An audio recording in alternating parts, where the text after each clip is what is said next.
ये भी गाड़ी कई सालों से खड़ी हुई है और इसको खाली करने के बाद ये मैकेनिक ने अपना जो है वो अपनी दुकान पूरी बना ली थी। सिलेंडर लगा हुआ है और बाकायदा कार्बेट की टैंकी बनी हुई है जिसमें ये वेल्डिंग वगैरह करते थे और ये कितना ख़तरनाक हो सकता है आप खुद अंदाज़ा लगा सकते हैं। ये सिलेंडर अब उतार दिया गया है और ये सिलेंडर अब लोड किया जा रहा है। क्रेन रेडी हो चुकी है और ये गाड़ी जो है इसको उठाया जाएगा। तमाम लोगों को हटाया जा रहा है क्योंकि गाड़ी की हालत बहुत खस्ता है। अब उठाया जा रहा है यहाँ से।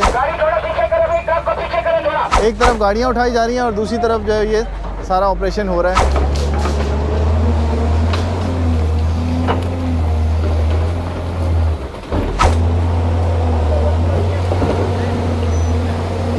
इन जगहों को मलिया मेट किया जा रहा है जो कब्जे किए गए थे फुटपाथ के ऊपर और ग्रीन एरियाज़ के ऊपर, ये वो सारे के सारे क्लियर किए जा रहे हैं।